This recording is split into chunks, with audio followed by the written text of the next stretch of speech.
चलो जहाजपुर। चाहे आगे ले जाओ या पीछे, पेट्रोल तो,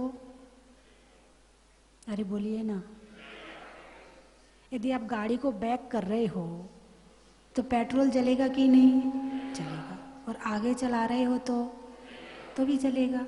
अच्छा, ऐसे ही गुस्सा कर रहे हैं तो शक्ति खर्च होगी कि नहीं, ज्ञान खर्च होगा कि नहीं, दर्शन खर्च होगा कि नहीं, और भक्ति कर रहे हैं तो खर्च होगा कि नहीं।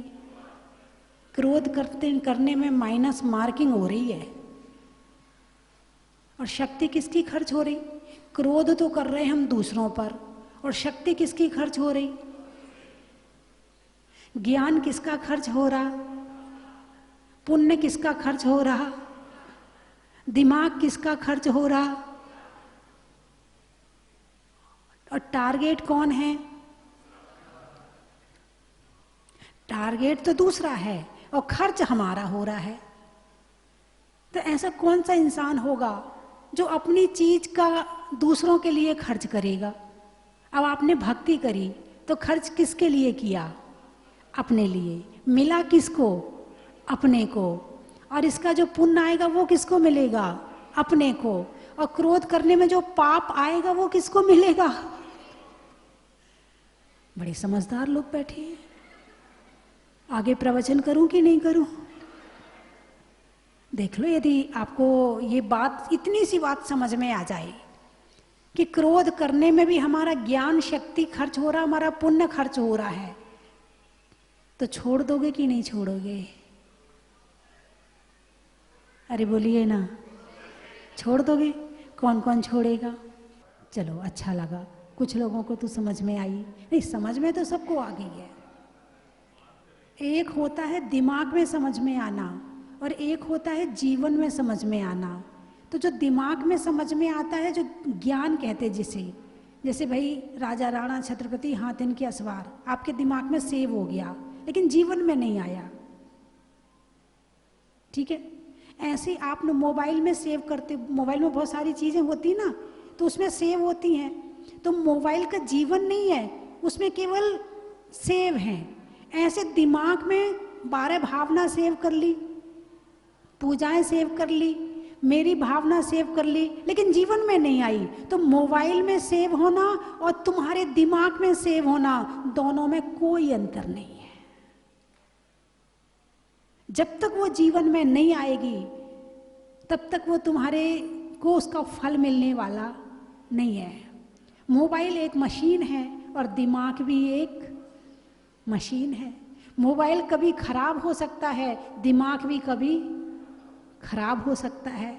मोबाइल में वायरस आ जाए तो सारा मैटर उड़ सकता है, ऐसे तुम्हारे दिमाग में कभी कर्म का उदय आ जाए तो सारा मैटर उड़ सकता है। तो तुम्हारे दिमाग में सेव है धर्म और मोबाइल में धर्म सेव है, दोनों में कोई अंतर नहीं है। अंतर तब आएगा जब वो जीवन में आएगा। तो गाड़ी चाहे बैक करो चाहे आगे ले जाओ, पेट्रोल तो जलता ही है। ऐसे ही हम चाहे क्रोध करें, मान करें, मायाचारी करें, लोभ करें, हिंसा, झूठ, चोरी, कुशील, परिग्रह करें, कुछ भी करें, हमारी शक्ति, ज्ञान, दर्शन तो खर्च हो ही रहा है। अब गाड़ी यदि आगे की तरफ जाती है और तुमने मंजिल तय करी है तो तुम मंजिल पर पहुंचोगे, और पीछे की तरफ जाती है तो कोई मंजिल मिलने वाली नहीं है। ऐसे ही कषाय और पाप करके हम अपनी ज्ञान और शक्ति को खर्च तो कर देते हैं मगर मिलता कुछ भी नहीं है, बल्कि उल्टा ही मिलता है। मान लो पाप कर्म का बंध हुआ, फल किसको भोगना पड़ेगा, अरे बोलिए ना, किसको भोगना पड़ेगा। और ये गाड़ी हर क्षण चल रही है, हर क्षण, प्रत्येक पल, प्रत्येक समय ये गाड़ी चल रही है, एक क्षण के लिए भी खड़ी नहीं होती है। चाहे आप सो भी रहे हो ना तो भी गाड़ी खड़ी नहीं है, गाड़ी चालू है, स्टार्ट है। वो गाड़ी की तो चाबी बंद कर दो तो बंद हो जाती है। इस गाड़ी की कोई चाबी नहीं है, ये हमेशा स्टार्ट रहती है, जिसका नाम है जीव। जीव कभी मरता नहीं है, इसकी चेतना कभी बंद नहीं होती है, हमेशा जागृत रहती है, हमेशा अनुभूति लेती है। तो गाड़ी को चाहे आगे ले जाओ चाहे पीछे, ऐसे जीवन में चाहे अच्छा काम करो चाहे बुरा काम, जीवन तो चल ही रहा है। और 4 गतियां हैं, देवगति, मनुष्य गति, त्रयंच गति और नरक गति। यदि गाड़ी को बैक ले जा रहे हो तो कहाँ जाएगी? त्रयंच गति और नरक गति में। और गाड़ी को आगे ले जा रहे हो तो कहाँ जाएगी? या मनुष्य में या देव में। अब कहाँ जाना है वो आप देख लो। रोकी न चाहे निज शक्ति खोए, 6 ढाला में पंडित दौलत राम जी कह रहे हैं, रोकी न चाहे निज शक्ति खोए। अपनी चाह को रोका नहीं, अपनी चाह को कंट्रोल नहीं किया, अपनी इच्छाओं को वश में नहीं किया। और जब इच्छाएं वश में नहीं हुई तो इन इच्छाओं ने इंसान को, आत्मा को गड्ढे में गिरा दिया। और इच्छाएं कितनी तरह की होती हैं? अरे बोलिए ना, कितनी तरह की इच्छाएं होती हैं? कुछ खुद से संबंधित, कुछ मकान वस्तु आदि से संबंधित, कुछ परिवार से संबंधित। बस इच्छाओं का जाल बना है, एक जाल। जाल देखा है ना, है ना? चारों तरफ पूरे ऊपर से नीचे तक जाल है। फिर एक जाल में उसमें पैर रखते, फिर दूसरे में, फिर तीसरे में, फिर चौथे में, उसी में घूमते रहते हैं। और उन्हीं इच्छाओं की पूर्ति करते करते एक दिन मर जाते हैं। खाने की इच्छा, पहनने की इच्छा, देखने की इच्छा, सुनने की इच्छा, बोलने की इच्छा, सजने की इच्छा, संवरने की इच्छा, अच्छी कोठी बनाने की इच्छा, अच्छा मकान बनाने की इच्छा, अच्छी गाड़ी की इच्छा, अच्छे परिवार की इच्छा, अच्छा बनने की इच्छा, कुछ बनने की इच्छा, कुछ बनना है। क्या बनना है? अरे बोलिए ना, क्या बनना है? घर में बड़ा बनना है, घर में मेरी चलनी चाहिए, घर में मेरी बात मानी जानी चाहिए। और यदि ना मानी जाए, हमारी तो कोई सुनता ही नहीं है, हमारी तो कोई बात मानता ही नहीं है। यानी इतने दुखी हो जाएंगे, इतने दुखी हो जाएंगे, या तो लड़ेंगे और या दुखी हो जाएंगे। यदि तुम्हारी घर में ना चलेगी तो या तो लड़ोगे और या दुखी हो जाओगे। अब भगवान कह रहे कि हमारी बात मानो। अरे बोलिए ना, कह रहे क्या? तुम भगवान के सामने हाथ जोड़े खड़े होते हो ना, भगवान कहते हैं कि हमारी बात मानो। मैंने कहा कि हमारी बात मानो, आपने कहा प्रवचन सुना दो, तो प्रवचन सुना दिया। प्रवचन में कोई भाव हुए कि आपको कुछ देना है तो उसके विषय में समझाया, आपसे कहा हाथ उठाओ, आपकी इच्छा हुई तो उठा लिया, नहीं हुई तो नहीं उठाया। मैंने ये तो नहीं कहा नहीं मेरी बात आपको माननी ही पड़ेगी।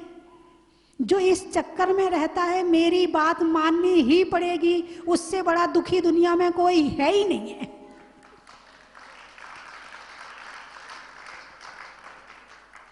अपनी बात को ऑर्डर मत बनाओ, अपनी बात को संदेश बनाओ, अपनी बात को आदर्श बनाओ, अपने जीवन की क्वालिटी को बढ़ाओ। लोग तुमसे कहें भाई साहब कुछ तो बता दो क्या करना है, कुछ तो कह दो, आप जो कहोगे ना हम वो ही करेंगे। अपनी क्वालिटी बढ़ाओ। सामने वाले को तुम आदेश देकर अपनी क्वालिटी नहीं बढ़ा रहे। तुमने एक बार कहा उसने नहीं सुना, फिर 2 बार कहा फिर उसने नहीं सुना, अपनी और क्वालिटी घटा दी। इतना ज्ञान प्राप्त करो, इतना ज्ञान प्राप्त करो कि लोग कहें भाई साहब आप बताओ, आपने शास्त्र पढ़े हैं, आपको पता है कि कहाँ क्या होता है, आप साधुओं की संगति में रहते, आपको ज़्यादा जानकारी है, आप मुझे बताओ कि क्या करना है, तो ज़्यादा श्रेष्ठ है। और यदि आपने खुद ही अपनी इसको ऐसे नहीं ऐसे करना, इसको ऐसे नहीं ऐसे करना, तू चुप रह, हमें पता है कैसे करना है, बस हो गया खत्म मामला। तो अपनी इज्जत इतनी मत गिराओ, अपना स्वाभिमान बनाए रखो। बोलो, कम बोलो, काम का बोलो, कम बोलो। अब लोग आते बोले माता जी आप बोलो, अब कब बोलती हो वो बता दो, वो समय बता दो मुझे, कब बोलती हो आप। क्यों बोला है उन्होंने ऐसा?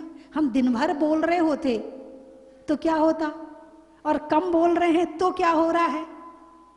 बात समझ में आ रही कि नहीं आ रही? अपने विचारों को इतना अच्छा बनाओ कि तुम्हारा मुख कंट्रोल में रहे। इसको कंट्रोल में करने के लिए इसको कंट्रोल में करना जरूरी है, और इसको कंट्रोल में करने के लिए इसको कंट्रोल करना जरूरी है। यदि ये कंट्रोल में नहीं है तो फिर ये भी कंट्रोल में नहीं होता है।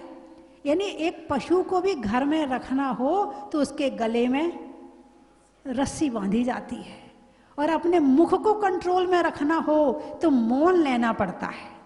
मौन लेने से बहुत सारी चीजें अपने आप कंट्रोल में हो जाती है। आप खुद ही देख लेना इसका प्रभाव। जैसे कोई मौन लेके भोजन करता है, बाई चांस आपके परिवार में कोई मौन लेके भोजन करता है, मान लो महिला है, तो घर में बच्चे कहते हैं मम्मी का ध्यान रखना, मम्मी मौन से खाती है। या पति है तो वो मौन से खाते, भाई ध्यान रखना वो मांगता नहीं है, उससे जाकर नमक दे दें, नमक कम तो नहीं है ना? अच्छा, और क्या ला दें आपके लिए? अच्छा, रोटी लेके आ रहे अभी। यानी तुम 4 बार उससे जाके पूछोगे, कब? जब वो मौन से खा रहा है। और तुम बोल के खा रहे हो तो वो आराम से किचन में काम कर रही है, मांग लेंगे अपने आप जो चाहिए होगा। यानी सम्मान बढ़ाने का एक ही उपाय है कि अपने मुख को चखने में और बकने में दोनों में कंट्रोल रखो।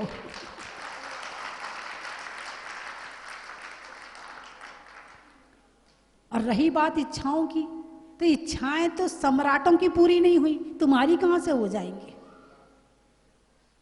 तुम्हारी उम्र तो 40, 50, 60, 70, 80 साल की है, इतने में इच्छाएं पूरी। लोगों की 1000 साल की भी उम्र हो जाए तो भी इच्छाएं पूरी होने वाली नहीं है। इच्छाओं का तो जाल है पूरा। इस जाल से कैसे निकलना है वो सिखाता है धर्म।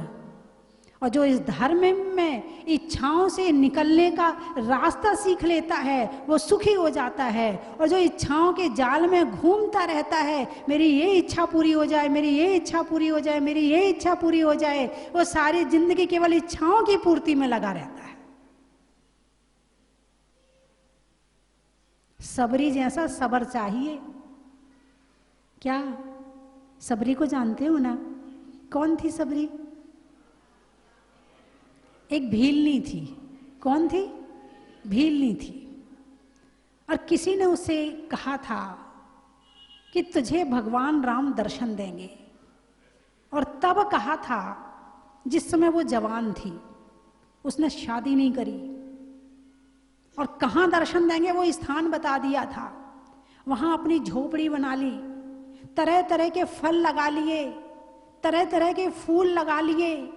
अब उसका काम प्रतिदिन का एक ही था कि सो के उठती, नहाती धोती, याद करती राम को, और जितने बाग में फूल होते सब तोड़ के लाती, और एक एक फूल करके पूरे उसका जो स्थान था बाहर से लेके अंदर तक पूरा फूलों से सजाती कि पता नहीं राम कब आ जाए, मैं देख ना पाऊं, मैं कहीं यहाँ वहाँ ना हो जाऊं, ये फूल बिछा दूं, यहाँ कहीं कांटा ना चुभ जाए, उन्हें कोई कंकड़ पत्थर ना चुभ जाए। 1 साल नहीं, 2 साल नहीं, 3 साल नहीं, 10 साल नहीं, 15 साल नहीं, पता नहीं कितने साल तक। कितना सब्र था उसके अंदर में। तुमसे कह दें कि तो भगवान आएंगे, ऐसा कर लो, कहोगे जब आएंगे तब देखेंगे, अभी से कौन इतनी मेहनत करे, हमसे नहीं होने वाली। सबरी जैसा सब्र चाहिए जिंदगी जीने के लिए, सबरी जैसी शांति चाहिए जिंदगी जीने के लिए। और जब राम आए तो कितनी भावुक, रोज बेर चुक चुक के रखती थी, चक चक के रखती थी, कोई खट्टा ना हो, कोई खराब ना हो, सब कुछ चक चक के रखती थी। और भक्ति के वशीभूत राम ने उस भीलनी के बेर भी खाए। तुम्हारे अंदर कितनी बेसब्री है, जरा सा इंतजार नहीं होता। कोई कह दे सामान 2 दिन बाद ले आएंगे तो गुस्सा करने लगते हो, लड़ने लगते हो, साड़ी चाहिए अभी चाहिए, डायमंड सेट चाहिए अभी चाहिए, ये चाहिए अभी चाहिए, तुरंत चाहिए। सब्र करो। मोबाइल चाहिए तो अभी चाहिए, हाँ, मोबाइल की याद दिला दी। मोबाइल तो सबसे बड़ी बीमारी है। सोने की चैन नहीं दोगे तो चल जाएगा, मगर मोबाइल नहीं दोगे तो नहीं चलेगा। और आजकल तो एक फैशन चला, कोई बता रहा था मुझे कि बोले सगाई होने के बाद सबसे पहले सबरी का जीवन कितने सब्र में बीता। उसका नाम सबरी क्यों पड़ा? मेरे ख्याल से नाम तो कुछ और होगा उसका। उसने जीवन भर सब्र रखी, इसलिए उसका नाम सबरी पड़ गया। तो ऐसे सब्र, जीवन में धैर्य। जरा सा दुख आया रोने धोने बैठ गए, जरा सी परेशानी आई चिल्लाने लगे, जरा सा किसी ने कुछ कहा गुस्सा करने लगे। मतलब सब्र नहीं है। सामने वाला बोल रहा है, उसकी पूरी बात सुनो तो सही, ध्यान से सुनो तो सही, वो कहना क्या चाह रहा है। सामने वाले के भाव तो पढ़ो कि इसके चेहरे पर है क्या। जिस समय वो बोल रहा है, गुस्सा कर रहा है, आप विचार करो कि कितना दुखी है, तब वो गुस्सा कर रहा है। यदि उसके अंदर दुख नहीं होता, कष्ट नहीं होता, वेदना नहीं होती, तो वो गुस्सा करता क्यों?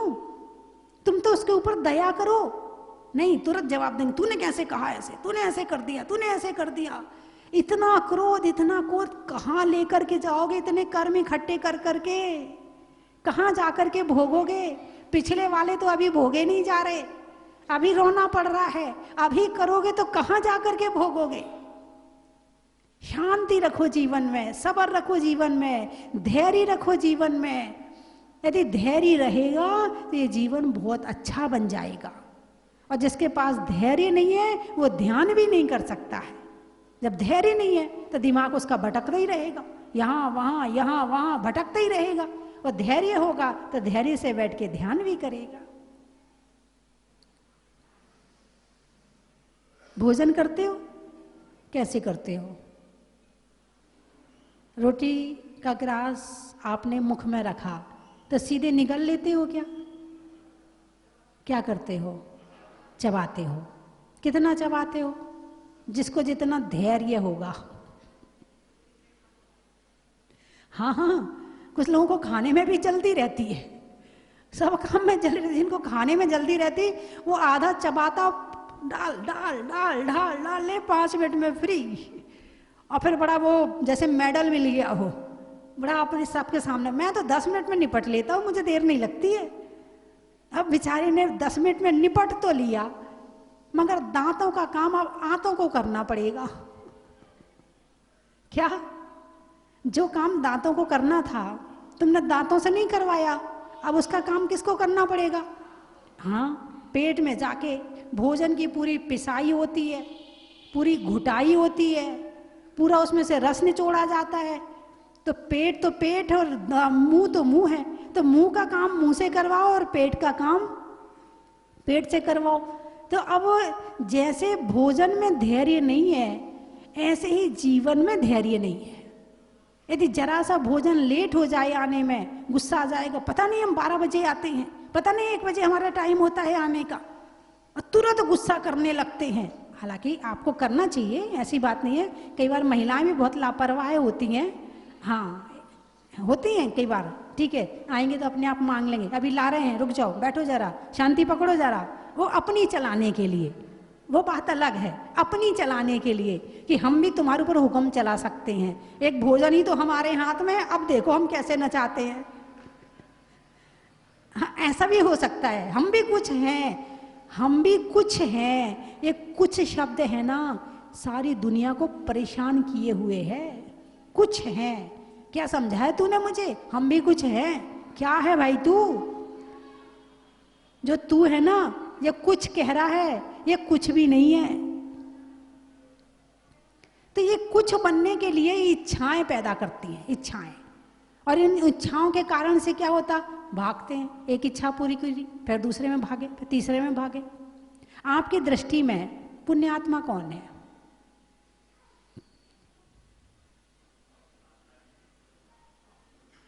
नहीं, मुझे देखकर मत कहना, आप जो संसार में मानते हो उस हिसाब से बताओ।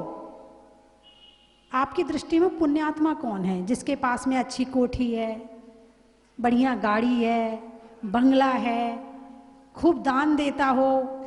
फिर अरे अभी मना ना करो, जो दिमाग में है वो जीवन में है वही बताना, जो दिमाग में है वो मत बताना। दिमाग वाली चीज तो उल्टी होती है, दिमाग वाला सही नहीं है। अभी आपके जीवन में क्या बोलता है? यदि एक घर में एक बहू बड़े पैसे वालों की आ जाए और एक कम पैसे वाले की आए, तो सास का प्रेम किसकी तरफ ज्यादा रहेगा? सच बताना, झूठ मत बोलना। किसकी तरफ ज्यादा रहेगा? पैसे वाली। काम ज्यादा वो करती है जो कम पैसे वाले के घर से आई है, और वो कम काम करती है जो ज्यादा पैसे लेकर के आई है। अब बताओ किससे ज्यादा प्यार रहेगा? प्यार तो रहेगा उसी से जो कि ज्यादा पैसा लेकर के आई है। क्या कहोगे? अरे भाई बड़ा पुण्यात्मा है, घर में कोठी बंगला गाड़ी है, हमारी बहू तो बड़ी पुण्यात्मा है, जब से आई है हमारे घर में तो धन बढ़ता गया है। और एक घर में बहू आई है, जब से वो आई है तब से धर्म बढ़ता गया है। तो कौन सी बहू पुण्यात्मा है? अरे बोलिए ना, किसको आप पुण्यात्मा मानोगे? कि जो जिसके आने से धर्म बढ़ा है या जिसके आने से धन बढ़ा है? धन बढ़ा है। बिल्कुल आपकी कीमत में धन ही पुण्य है। तो इसका मतलब साधु संत उनके पास तो है ही नहीं है, फिर आप क्या मानोगे उनको? हैं? धन इकट्ठा करना पुण्य है या धन का त्याग करना पुण्य है? तुम थोड़ा सा त्याग करते हो, थोड़ा सा त्याग नहीं, दान करते हो। दान अलग है और त्याग अलग है। त्याग में तो मूल रूप से जड़ से उखाड़ दिया जाता है, और दान में पेड़ का एक फल तोड़ के दिया जाता है, और वो भी दे दो तो बहुत बड़ी बात है। उसमें भी बोली लगानी पड़ती है, उसमें भी आपके भाव बनाने पड़ते हैं। आपको खुद नहीं दिखता है, आपको खुद महसूस नहीं होता है कि मंदिर बन रहा है तो हमें बनाना है। उसमें भी आपके भाव बनाने पड़ते हैं, कहना पड़ता है, बताना पड़ता है, उसका फल बताओ कि मंदिर बनाने का क्या फल होता है, तब कहीं तुम्हारे भाव बनते हैं, तब कहीं तुम 2-4 फल तोड़ के देते हो। बोलिए हाँ या ना? अपने आप लगता है क्या आपको कि नहीं मुझे देना है? एक सोने की चेन नहीं पहनूंगी मगर मुझे मंदिर में दान देना है, एक साड़ी कम खरीद लूंगी मगर मुझे मंदिर में दान देना है। आपको गाड़ी खरीदना होगा, आप अभी 2 साल पहले अभी 25 लाख की गाड़ी लाए थे, अब 2 साल में बैठ लिए, घूम लिए, मन भर गया। अब उस गाड़ी को आपने 15 लाख में, 10 लाख में बेच दिया और 25 लाख की दूसरी गाड़ी ले आए। कितने कम हो गए? 2 साल में 10 लाख कम हो गए, ठीक है, और 25 और खर्च किए, 35 लाख हो गए। आपने 35 लाख रुपया अपने मौज मस्ती के लिए खर्च कर लिए, मगर एक मंदिर बनाने के लिए 4 बार सोचते हो। जबकि वो गाड़ी में गया हुआ वही बैक, गाड़ी को पीछे ले जाओ तो भी पेट्रोल जलेगा और आगे ले जाओ तो भी जलेगा। यदि पीछे ले जा रहे तो ये धन यदि भोगों में खर्च करते हैं, जैसे है अनाज। किसान जब खेती करता है तो उसके पास अनाज होता तो अनाज को बो देता है, एक तो वो भी अनाज है, और एक अनाज है जो उसने बाजार में बेच दिया, तो आपने खरीदा और खा लिया। जो खा लिया वो खत्म, जो खा लिया वो अनाज खत्म, और जो खेत में बो दिया वो और आएगा। ऐसे ही जो धन आपने भोगों में खर्च कर दिया वो खत्म, और जो आपने दान में दे दिया वो आपको आगे मिलेगा।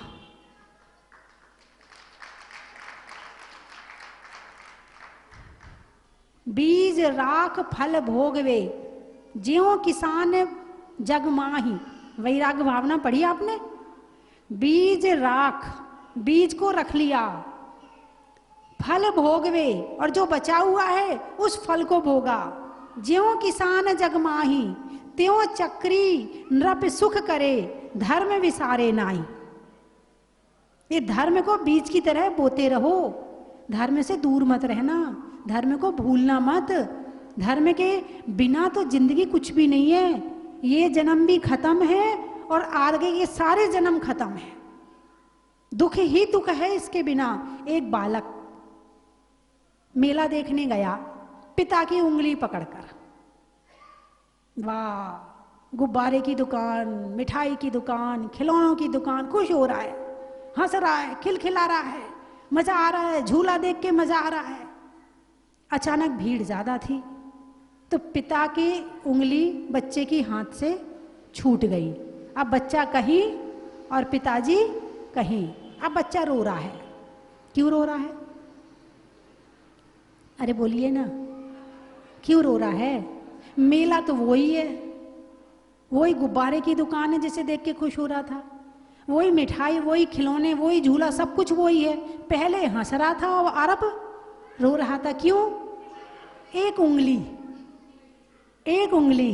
ऐसे ही धर्म की उंगली पकड़कर चलोगे तो तुम्हें ये संसार अच्छा लगेगा, और यदि धर्म की उंगली छूट गई तो ये संसार तो वही रहेगा मगर रोने के अलावा और कुछ भी नहीं रहेगा। अभी मैं आ रही थी मंदिर के दर्शन करके, एक गाय खड़ी हुई थी, उसकी आंख से आंसू बह रहे थे और उसको सींग में चोट लगी हुई थी।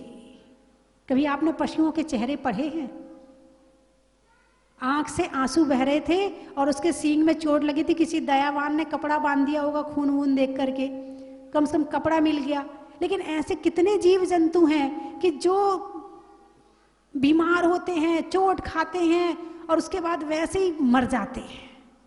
लेकिन आप कितने पुण्यात्मा हैं कि आपको सब कुछ इलाज आदि मिल जाता है।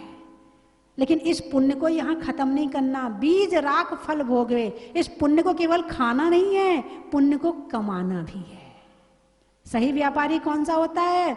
जो पैसा पेटी में से निकालता निकालता नहीं है, उसमें डालता भी है। ऐसे ही जीवन में पुण्य निकालो और पुण्य डालो, दोनों काम होने चाहिए।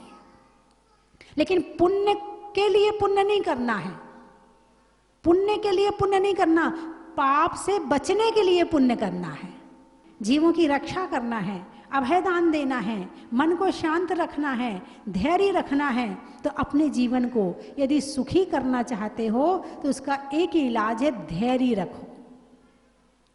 धैर्य और धर्म, ये डायरी में लिख लेना जाकर के, दो चीजें, धैर्य और धर्म। ये दोनों जिनके जीवन में हैं वो इंसान सुखी है, और जिसके जीवन में धैर्य और धर्म नहीं है उसका जीवन सुखी नहीं है।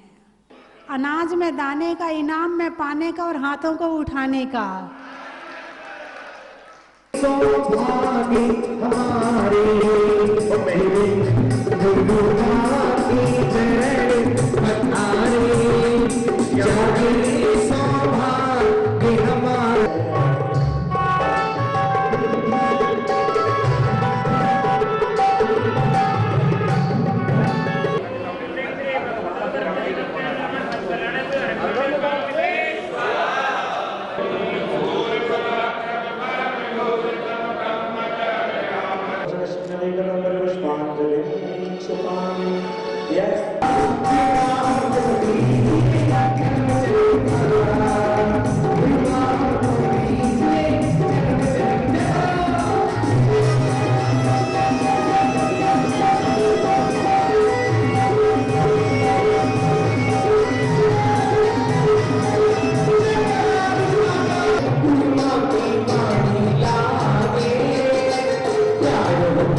अनंत बल प्राप्त श्री मनुस्मृतनाथ जनेन्द्राय अर्घ्यम नर्वपामीति। श्री मनुस्मृतनाथ जनेन्द्राय नमः अर्घ्यम नर्वपामीति। सिंहासन परिणाम विराने शोभा प्रगटे अद्भुत साने मेरा कष्ट जो आप मिटा दो कष्ट कर्म से छाया हो मैं कभी अपने कर्म को खोए हो। धर्म छाया प्राप्त श्री मनुस्मृतनाथ जनेन्द्राय नमः अर्घ्यम नर्वपामीति। चौसठ चमर सदाई धरती इंद्र चरण की सेवा करती मैं भी सेवा अवसर पाऊं इसीलिए यहाँ अर्घ चढ़ाऊं। धर्मपदानुगमन कराय श्री मनुस्मृतनाथ। चत्तारि शरणं भवत्यामि अर्हन्ते शरणं भवत्यामि सिद्धे शरणं भवत्यामि साहु शरणं भवत्यामि केवले पन्नतं धम्मं शरणं भवत्यामि। ओम ह्रीं अनादिमूलमन्त्रेभ्यो नमः।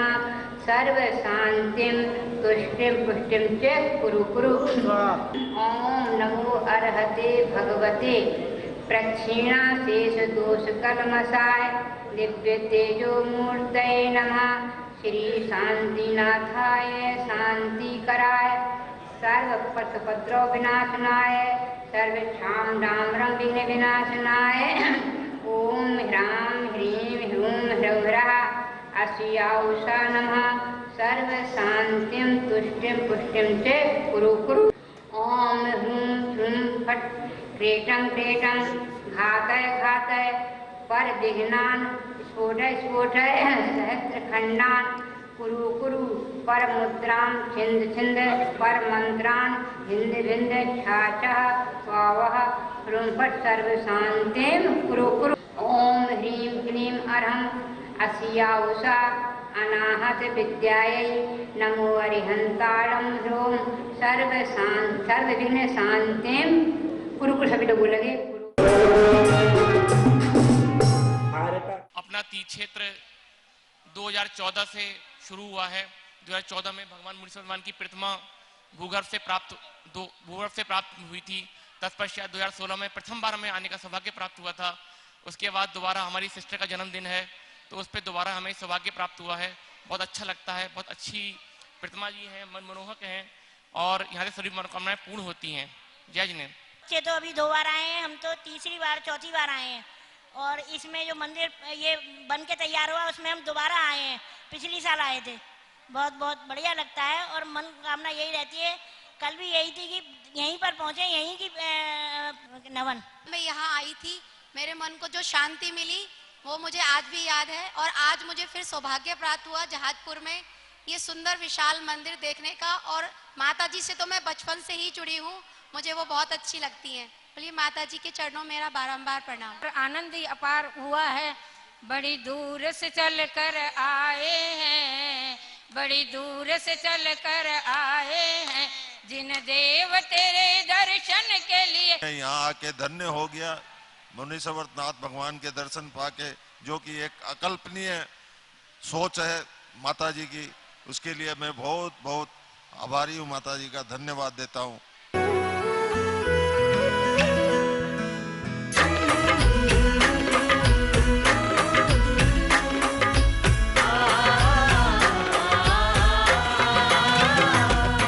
चन की थाल को सजाओ रे आज, रत्नों की थाल को भर लाओ रे आज।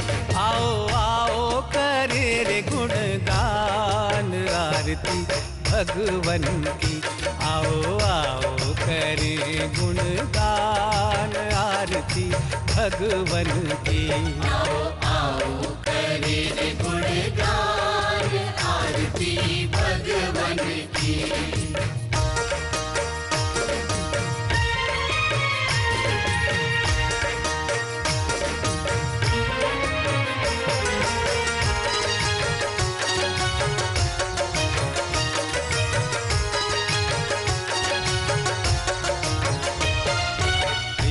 सुमित्र के राज दुलारे।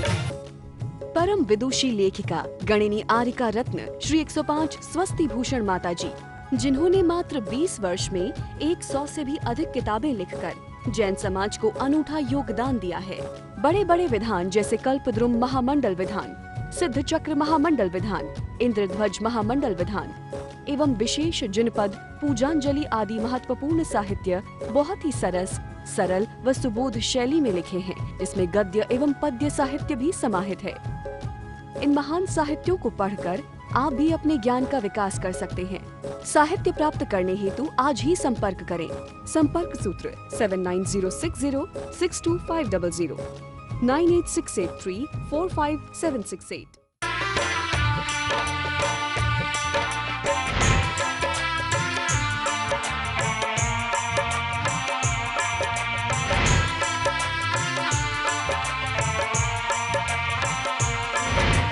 चलो रे चलो रे चलो चलो रे चलो रे चलो चलो जहाजपुर।